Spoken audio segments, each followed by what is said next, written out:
Քրիստոս հարյավի մեռելոց, ձեզ եւ մեզ, մեծ ավետիս։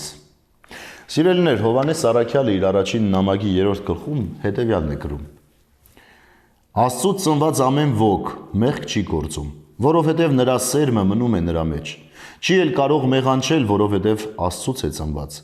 Սրանով են միմյանցից տարբերվում Աստծո որդիները եւ Սատանայի որդիները։ Ամեն ոք, ով արդարություն չի գործում, Աստծուց չէ, եւ նա, ով չի սիրում իր եղբորը։ Սիրելիներ, Աստծո սերմը մեր մեջ է։ Ինչ գեղեցիկ խորհուրդ ունի այս արտահայտությունը։ Ինչ ենք մենք մեր մեջ կրում, ում սերմն է մեր մեջ, ինչպիսի սերմնահատիկ ենք մենք դնում մեր հոգևոր աշխարհի մեջ, մեր մտավոր աշխարհի մեջ, որպեսզի այդ սերմնահատիկը հետո պտուղ տա։ Այո, մյուս կողմից էլ կարելի է ասել, որ մենք յուրաքանչյուր կիրակի այդ սերմը ընդունում ենք, որովհետև մեր Տեր Հիսուս Քրիստոսի մարմինն ու արյունն ենք ճաշակում։ Հիմա տեսեք ամոթը որտեղ է։ Ամեն կիրակի մենք ճաշակում ենք Տիրոջը, բայց դուրս ենք գալիս եկեղեցուց եւ նորից մեղք ենք գործում։ Ինչու է այդպես։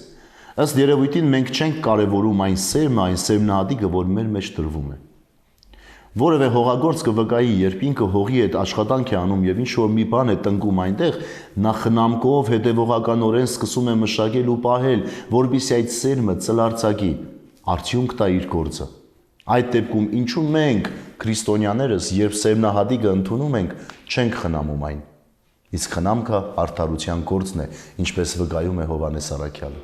Հետևաբար, սիրելիներս, մենք յուրաքանչյուր մեկս Տիրոջ սերմը կրողներն ենք եւ չպետք է մեղք գործենք։ Իսկ եթե մենք մեղավորներ ենք, նշանակում է այդ սերմին քիչ կարևորություն ենք տալիս։ Այսօրվա խորհուրդը մեզ մղում է, որպեսզի անդրադարձ անենք այդ սերմի ներկայությանը մեր կյանքի մեջ, որովհետև դրանով է, որ մենք ավելի լավն ենք լինում եւ կարողանում ենք իսկապես աստվածահաճո կյանքով ապրել։ Թող Աստված զորացնի մեզ իր սերմի ներկայությամբ, որպեսզի այդ սերմը արմատ տա, ծլի, ծլարձակի, պտուղ տա եւ մենք էլ կարողանանք այդ պտուղներով ամրացած ու զորացած մեր կյանքը դարձնենք առավել լավը եւ Աստծուն հաճելի։